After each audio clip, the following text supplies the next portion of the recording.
Good afternoon and welcome to our presentation. Today is Tuesday, July 25th. I am Allison Johnston, Professional Development Coordinator for DDA. We welcome you to the fifth event of our Tech Tuesday series. Today's session is titled, Let's Talk, a conversation with the DDA Provider Services team and Shift Inc. Before we begin, I would like to remind you all of a few things about this webinar. All participants are in listen-only mode. The session is being recorded for future use. There is one handout for today's presentation, and it can be found in the handout section on the panel box.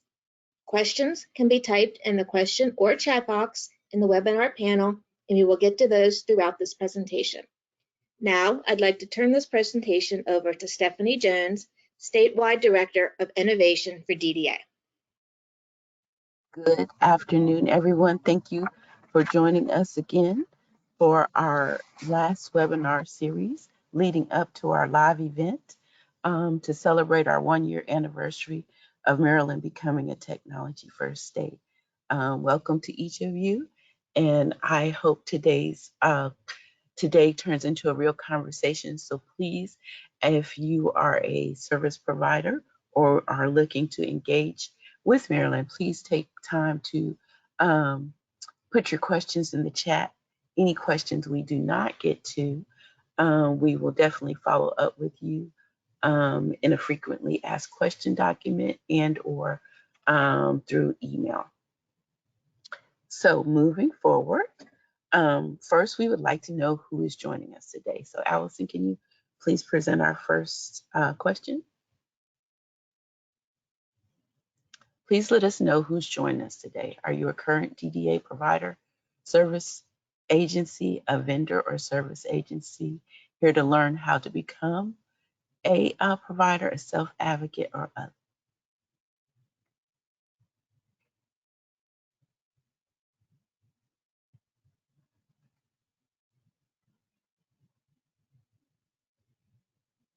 Okay, Allison. Our results. Looks like we have a pretty mixed group of people, so that's awesome to see. We have a lot of newcomers coming here, so welcome to you, welcome to Maryland, and welcome to our Technology First Tech Tuesday webinar. First today we have with us Constance Harrington. Constance is with Shift. Constance is the Education and Accreditation Manager for Shift. She is nationally recognized subject matter expert on enabling technology, from speaking at training and events across the country to advising decision makers on the best practices and policies development to serving as an all-around champion for the implementation of enabling technology. Constance has spent the past 20 years helping people learn about the experience, how technology can make the seemingly impossible possible. Constance has earned her master's degree in counseling and psychology and is a graduate of the National Leadership Consortium on Developmental Disabilities. She lives in Wisconsin and enjoys exploring the state, beautiful parks with her husband and daughter.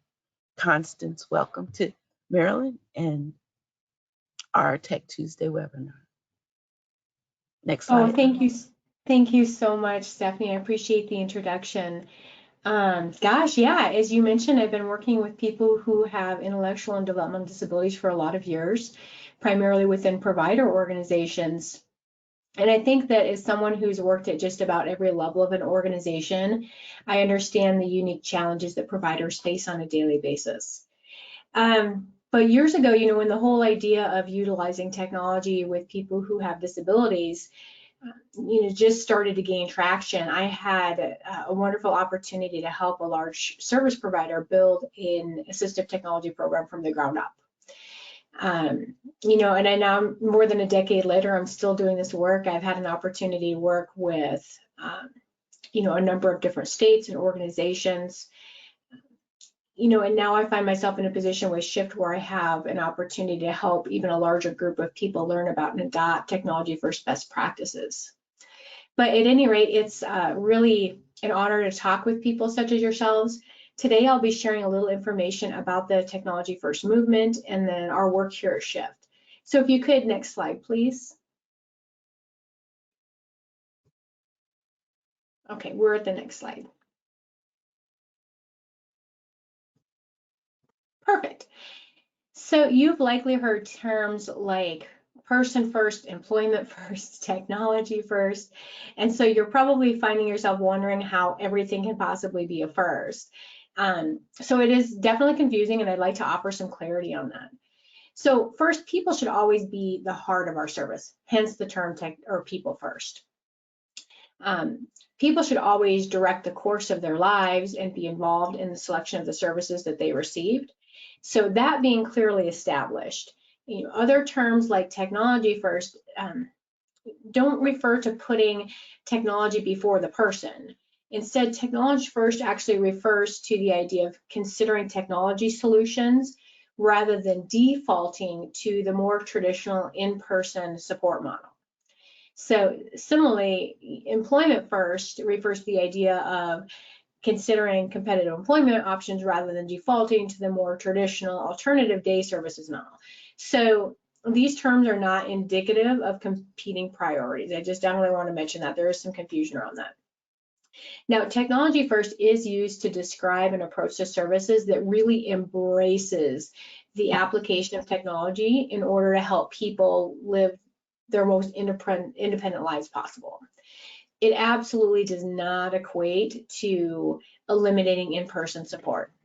But it does mean that the people that we support are able to utilize modern technologies in combination with in-person supports.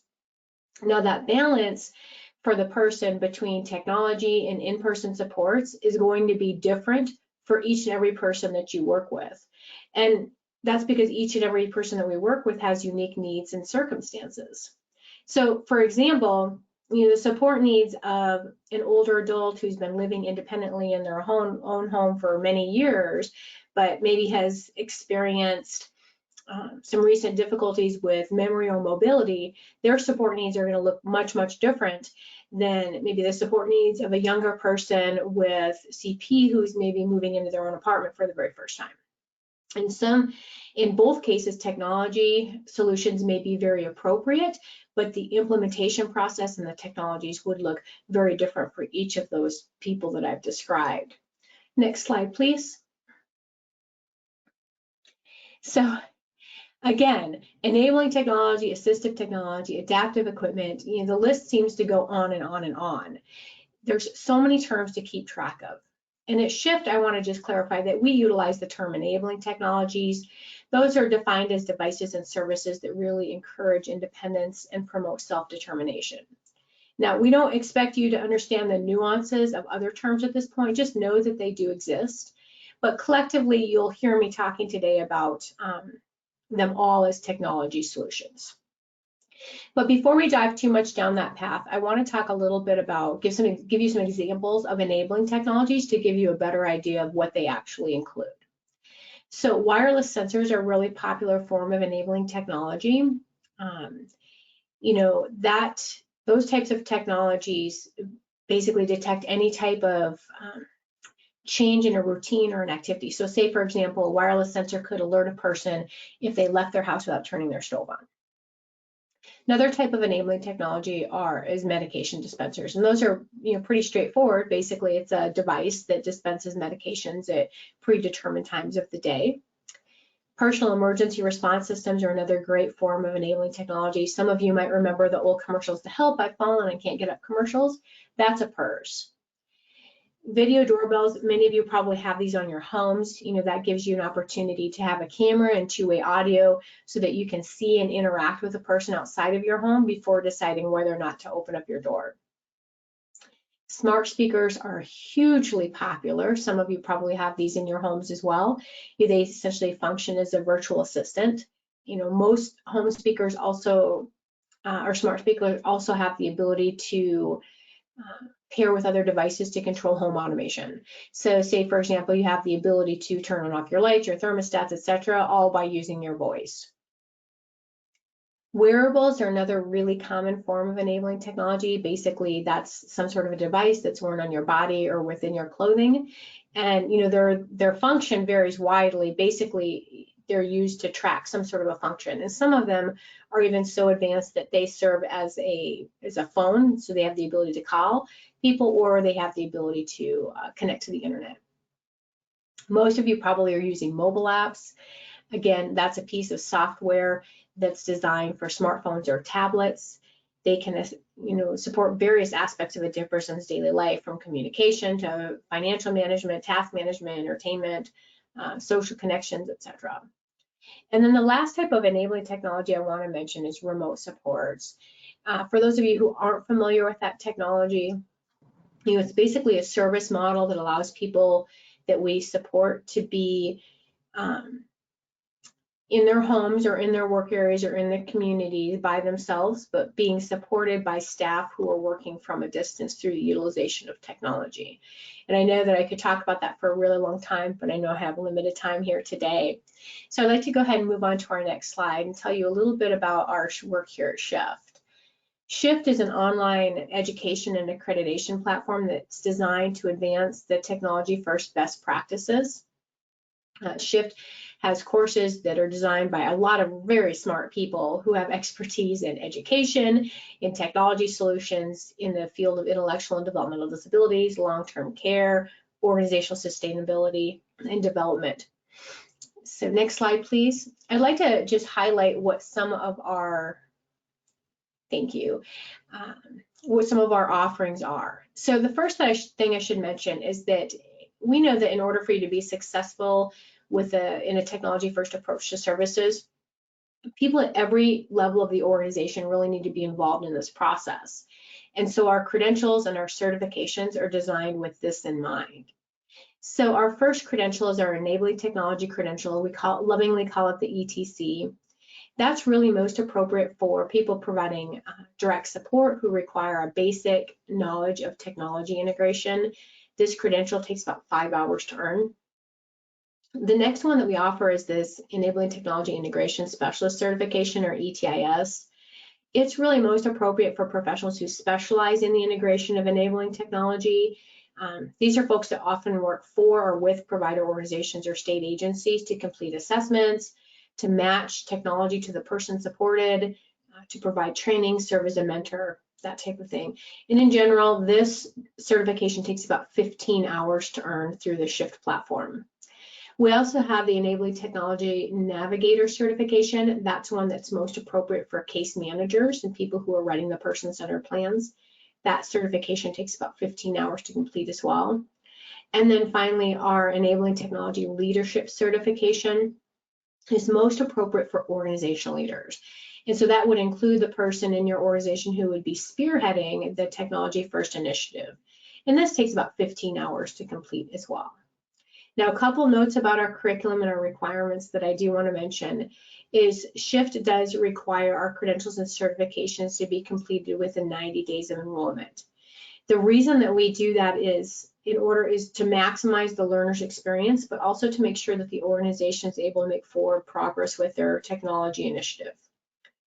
Now, Shift also recognizes that the importance of ongoing education. And so, as with any type of professional credential or certification, we do have continuing education requirements. Now, that being said, a lot of other certifications and credentials, you have to go somewhere external. You have to sign up for a webinar or a conference and pay additional money in order to earn those continuing education hours. Shift is a little bit different in that we offer all of our continuing education hours free of charge to people who have an active learning plan with us, which means that you can earn your required 6 or 10, depending on what credential or certification you're trying to earn, entirely within Shift without having to pay any additional monies, to go through additional training. Next slide, please.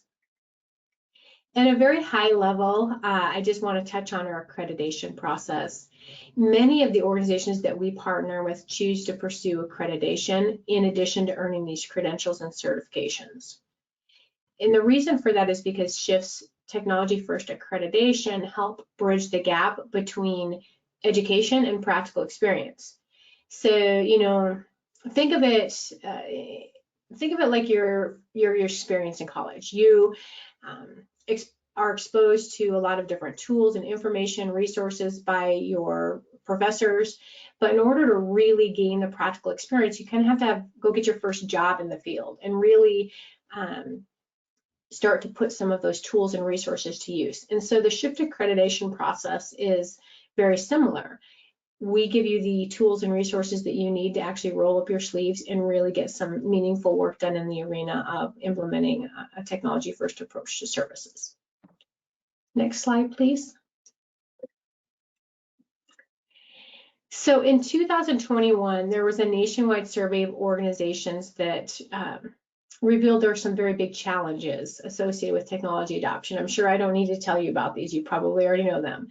But at the very top of the list was a lack of knowledge about what technology options are available and also limited training opportunities. And so Shift's able to address these challenges. We're very proud of that. Of course, there's some other benefits to our curriculum as well that I just wanted to highlight. The first is, we have consistency in information. So regardless of whether you're taking credential or certification, everyone starts with the same basic foundational information. And so that makes sure that everyone has the same information, they're operating from the same premises, have the same understanding about what technology first is and isn't. Now, the other thing that our curriculum is able to do is it helps provide the how and the why behind something. And so, as all of you know, whenever you're asked to do something new, there's always a little bit of anxiety involved there. And so in providing that information very early on to people, we're helping reduce some of that anxiety and increase understanding as to why they're being asked to, engage in this new process. And finally, we believe our curriculum is really convenient for folks. It's available 24 hours a day, so it doesn't matter when people work shifts, they're able to log in and get their coursework done. It's completely online, completely self-study with one exception, and that is 1 hour of the 15-hour requirement for our certifications requires an in-person live training that we do, where you gain a lot of different tools and resources. Now, one of the things that you may have noticed is that I haven't talked a lot about cost savings or addressing staffing shortages as reasons to pursue a technology-first approach to services. So that's because those benefits are sometimes, but not always, a byproduct of adopting a technology-first approach. So that being said, oftentimes organizations do see an improvement in one or both of those areas. But I'm going to just segue for just a second here. So most provider organizations have a mission statement, along these lines. Our mission is to help people live full, independent, meaningful, productive lives, right? So the very definition of enabling technologies supports organizations in the pursuit of their mission statement. So all of that being said, from Shift's perspective, and then also from a best practices standpoint, the primary reason to pursue a technology-first service model is to benefit the people that you support. Next slide, please. Okay, so how does my organization get started? So I know, again, I had limited time to talk with you today, and I've given you a ton of information very quickly. But the first that, I'd really encourage you to reach out to Shift. You can engage in a conversation with us. You can log in through, or you can access us through our website, through email. We're happy to connect with you. If you're interested in seeing a little bit more about our curriculum, we can set you up with a demo account so you can see how are we offering this information and what does it look like, or engage in just additional conversation with you. Next slide, please. So with that, I know I can talk about this for hours, but I want to give anyone an opportunity to ask questions that they may have before I know we need to turn things over to our other speaker today. We do not have any questions at this time for you, but I encourage you to hang around with us because people may think of something later, especially as they hear our next speaker talk. It might come to their head because you've given so much great information. Sometimes it takes a minute to mold things over in their brain. No problem at all, Stephanie. I'll stick around and in case anyone has questions at the end. Okay, thank you, Constance. Up next, we have our very own Leslie Thomas. Leslie has been in the field of developmental and in the DD field for over 15 years. She started as a DSP with the largest provider in South Dakota, where she also had experience as a residential supervisor and case manager with both adults and children. Leslie then worked for the Council on Quality and Leadership, where she oversaw operational support and participated in accreditation visits teams across the country. She is also a former NADSP board member and a current eBadge reviewer, as well as a former person-centered thinking trainer. Prior to joining DDA as the statewide director of provider services, Leslie spent 2 years working for a DDA provider in Harford County. And we want to thank Leslie for joining us. And Leslie, take it away. Thank you very much, Stephanie. Good afternoon, everybody. I'm very happy to be with you today. As Stephanie said, I'm Leslie Thompson, the Statewide Director for Provider Services. Excuse me. And I wanted to talk with you all a little bit this afternoon about how to become a DDA provider, especially as it relates to assistive technology services and/or remote support services. And then also to kind of go over with you another option that exists if you didn't want to go through the actual DDA provider application process. We'll get to that in a moment. So next slide, please. So really briefly, just going to talk about what is a DDA provider? What does that really mean? And then becoming a DDA provider on the application process. Then we're going to talk a little bit about our organized healthcare delivery system option that includes a kind of a vendor process that we're going to talk about. That's that additional option. And then much like with Constance, we'll have time for questions at the end if there are any. So next slide, please. So what is a DDA provider? So this is the technical definition, if you will. So an individual or entity licensed or certified by MDH that provides DDA funded services to people in accordance with the DDA's requirements. So let's unpack that a little bit.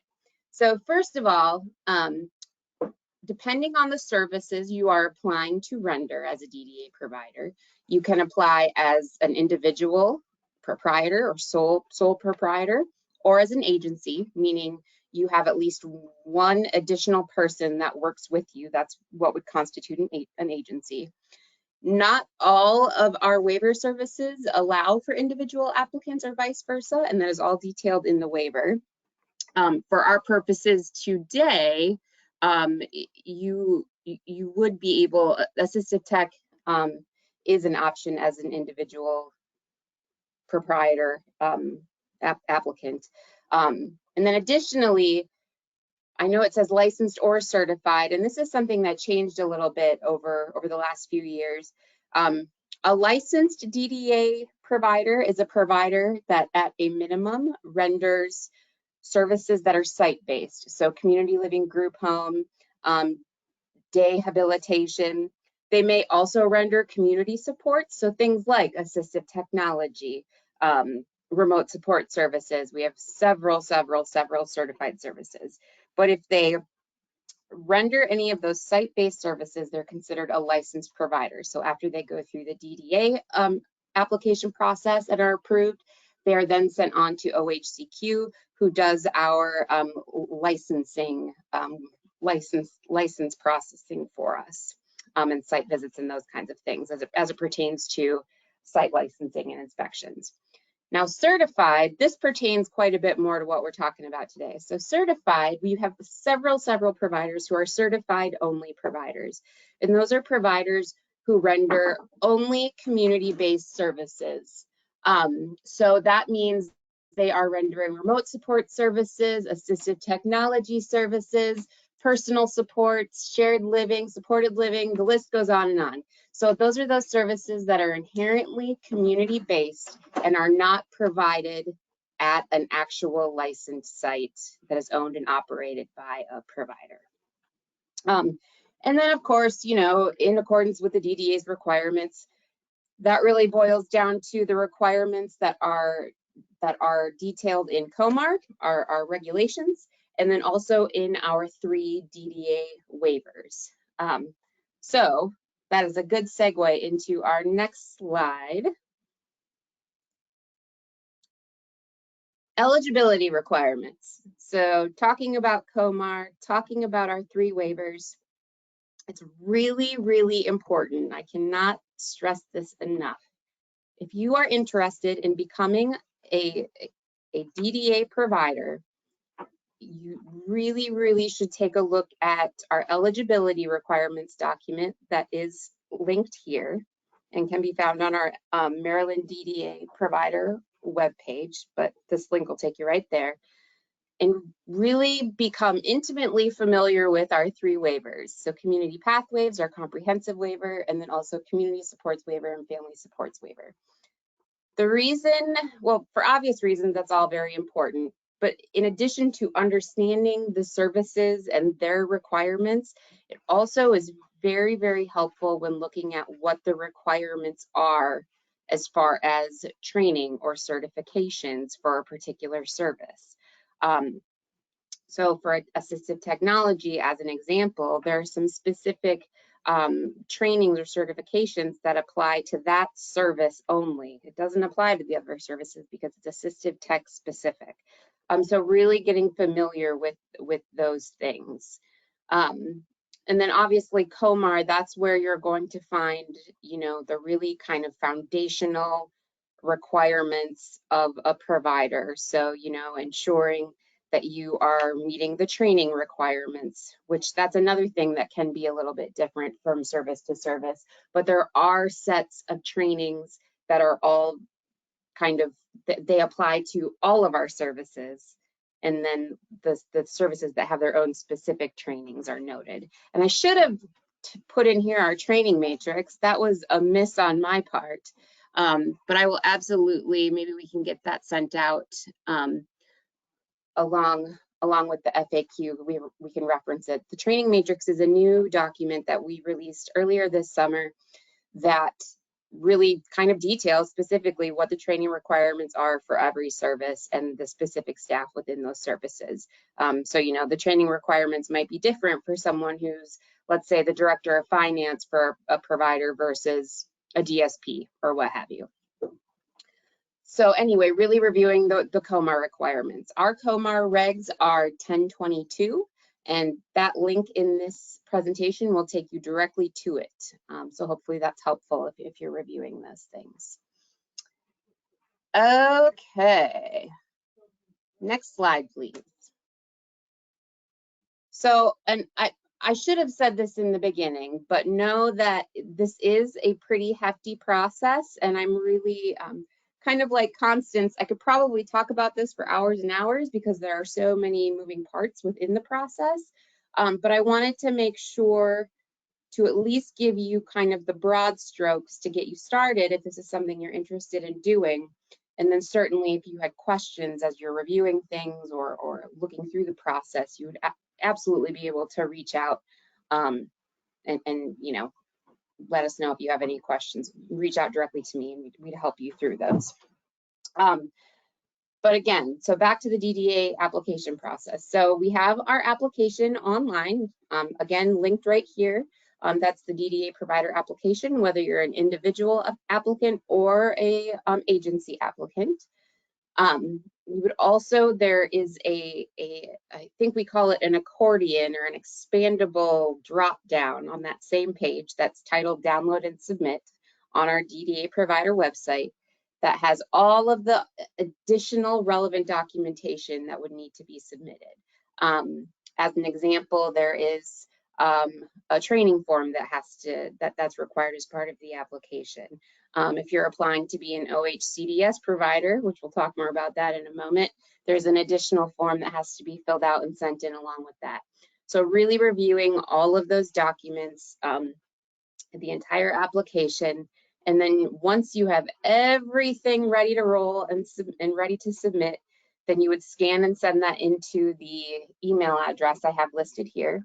It goes to a local or centralized email inbox that all of our regions, including myself, have access to. So all of our regional provider services directors have access to that. And then we go in and depending on what your home region would be, based on where your administrative address is, that would determine what region would be quote unquote your home region. So those would be the folks that would review your application, and should you be approved and become a provider, they would be your home region for technical assistance and those kinds of things. So once you submit the application, we do review them in the order in which we receive them. And so it can take a little bit of time sometimes, but know that, once your application is assigned to a provider services staff in the region, a provider services liaison, you will be notified and will know that the application review process has started. Very much in short, should you be approved to be a provider, that is when you would then move forward with sort of that onboarding process. And I wasn't going to get too much into that today, but I wanted to make sure I mentioned that as a DDA provider, you would, part of that onboarding process, you would then apply for your Medicaid billing number through a system called ePrep.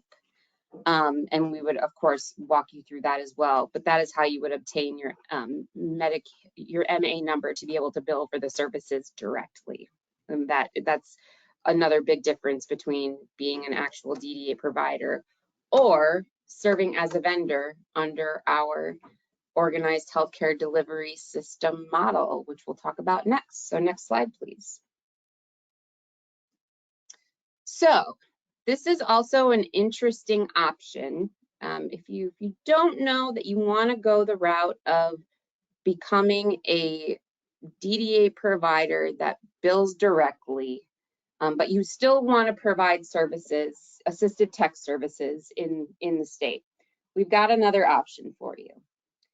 We have several providers out there in Maryland who are an approved organized healthcare delivery system provider, or an OHCDS provider. That's how I'll refer to it from here on out. It's a little bit less of a mouthful. So they are a provider who essentially can act as a pass-through for payment. So if I'm an OHCDS provider, and Stephanie is an assistive tech vendor, and I would, someone I support is interested in assistive technology and utilizing that, I could reach out to Stephanie as a vendor, and we could work out an agreement, and essentially Stephanie would be contracting with me as the OHCDS provider. She would provide the service, whatever that service looks like for that person, and then I would pay Stephanie versus Stephanie billing to the state directly. So the state of Maryland DDA does not, I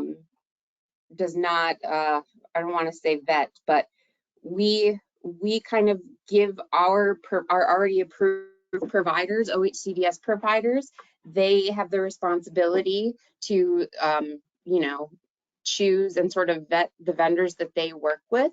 So there's not a process where you would have to come through Maryland DDA to get approved. You would be working directly with these OHCDS providers that already exist. We have many OHCDS providers. There are several different flavors under OHCDS, including including transportation, living caregiver supports. I believe there's 7, thinking off the top of my head here, different flavors, and assistive technology just happens to be one of them. So we do have providers who are maybe an OHCDS provider for one, but not for another, and then some are approved to be an OHCDS provider or pass through for all of them. So it really just depends. So if that's a route that you're interested in taking, we do have our Maryland Searchable Provider Directory, which I've linked here for you. This is a great way to look up all of our service providers in the state of Maryland, but you can really dig down in and take a deep dive into who the OHCDS providers are, and specifically to assistive technology, which is really, really helpful.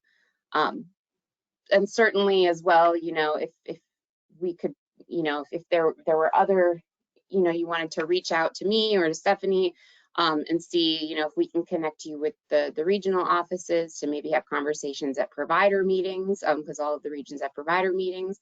You could connect with them that way. We are working on putting together kind of a list that will continue to update as far as, you know, vendors that we are aware of are working with providers in the state that will have readily available for folks to review. So this is another really great option. If you're a current DDA provider, either OHCDS and maybe just hadn't chosen assistive tech, or maybe you're not maybe you're not an OHCDS provider, but you know provide, let's say you provide residential services for example, but you want to add assistive technology, OHCDS, remote support services to your menu of options that you render as a provider.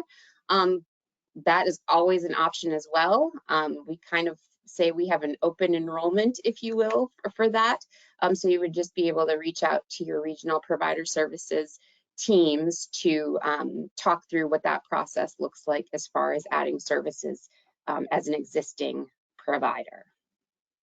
So I just threw a whole lot of information at all of you. And again, I know there are a lot of nuances to this process, and I didn't want to simplify it, but I also knew that I had to pay attention to time. So if there are questions, I am happy to take those. Thank you very much. We have a question for you, Leslie. All right. We have someone who is an OHCDS provider currently, and they are seeking assistive technology remote support provider, and they want to know how is the best way for them to connect with the assistive technology vendors. Sure, that's a great question. So I think what probably makes the most sense is, I think I did mention, Stephanie and I are going to work on putting a list of kind of vendors together that we're aware of. And I feel like, correct me if I'm wrong, Stephanie, but it feels like we kind of learn about a new one like almost every week, which is awesome. There are so many options out there. So I think maybe having a conversation with you as a provider and learning what type of assistive tech you're looking for, or the person that your support is looking for, then maybe that can help us connect you or send you in the right direction. Because obviously, you know, there are so many different services within assistive tech itself. So we would want to make sure we send you to an appropriate vendor or assistive tech provider who does specifically what the person you support is looking for. Thank you. We had I'm going to just say, we had someone ask if the presentation would be available. And there is a handout in the handout section, which is underneath, which is right above the chat button on the left-hand side of your page. So we do have it, and it will be recorded and posted on our DDA website under trainings and webinars. Leslie, they want your email, and I'm going to put it in the chat. Oh, absolutely. Wow, I really dropped the ball on that. I should have put it in the slides. Sorry, y'all. But yeah, feel free to reach out to me. Thanks for doing that, Stephanie.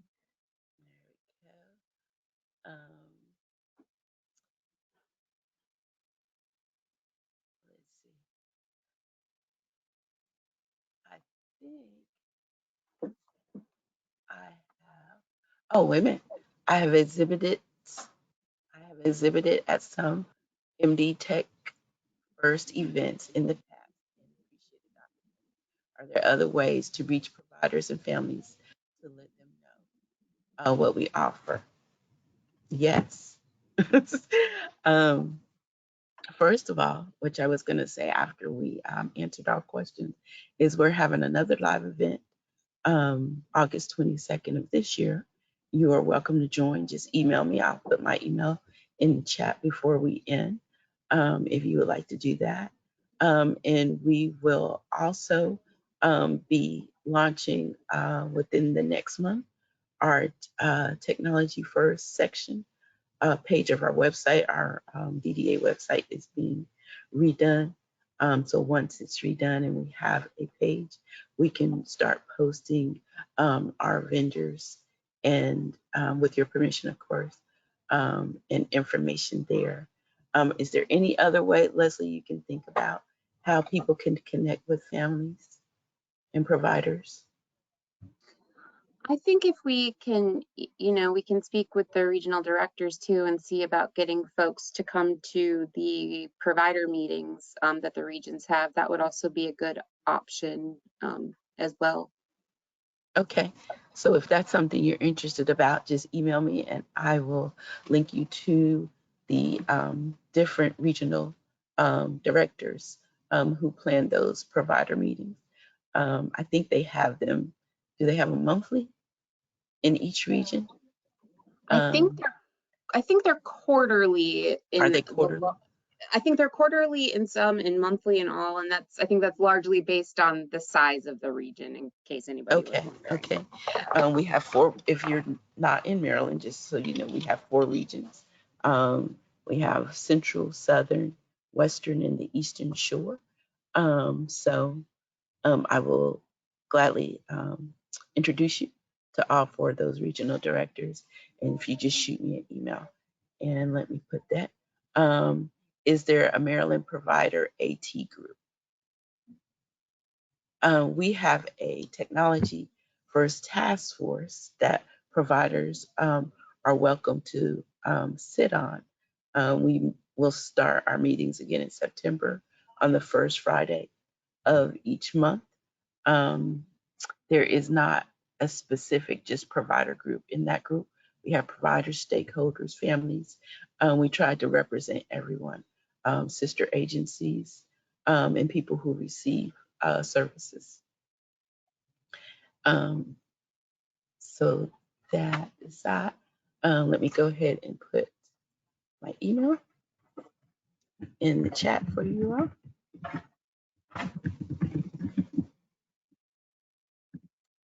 We wait for some more questions.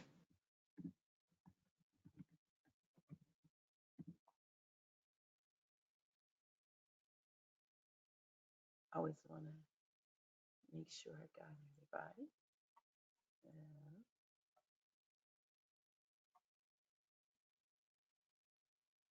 I think I got everyone. Let me double check the chat. It's too good. So all our questions, I think we've gotten all our questions. I'm gonna hold it open. Oh no, we don't see it every time I say that. There another question pops up. If you would email me at the email I just placed in the chat, I would be welcome to link you to our tech task force group. And it's stephanie.jones2@maryland.gov. And thank you for wanting to join. We look forward to having new members. So as I just mentioned, because I want to make sure that you join us. So next month, we will be live and in person. And we will have, we are going to be live in person in Columbia, Maryland at the Meeting House. And that address is 5885 Robert Oliver Place, Columbia, Maryland, 21045. I will be sending out, we will be sending out the invite soon to everyone, or at least posting the invite. There we go. We got it already up there. Thank you, Allison. I appreciate that. The registration link is there in our panel, so please go in and join us live. We're going to have a lot of fun. We have vendors again. We have a few presenters. we are going to have a proclamation from the governor declaring declaring August 15th Technology First Day in Maryland. So that'll be exciting for next year. Um, and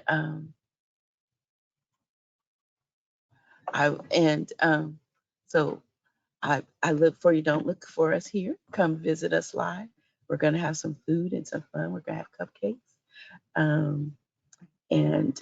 Just really get a chance to see some of the technology. We have some fun vendors coming, so you'll get to test some things out and push a few buttons. We will have another smart home presentation, so we can see all the choices and all the things as we are building and thinking about and developing smart homes.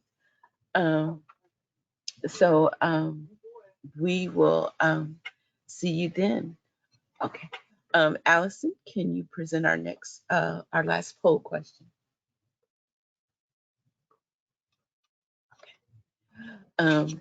Did you learn something new today?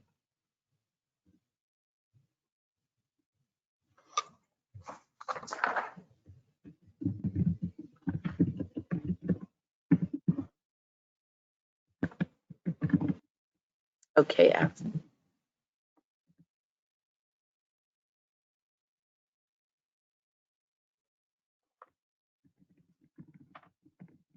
And it looks like the majority of everyone did 81%. So I thank you for your time.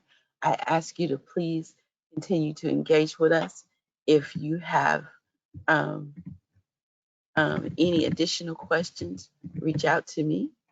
We will try to get you the best answers. Someone said our registration link didn't work for the event. We will make sure it is posted on our website today. So if you could just check back later this afternoon, it should be up there. Thank you again for joining us. Let me wait for just a few more questions. If no other questions, I want to thank Constance for her time today. We appreciate you reaching out, and Shift will be one of the vendors at our event. So if you think of anything, they will be live and be able to answer your questions in person. Thank you, Leslie, for your time.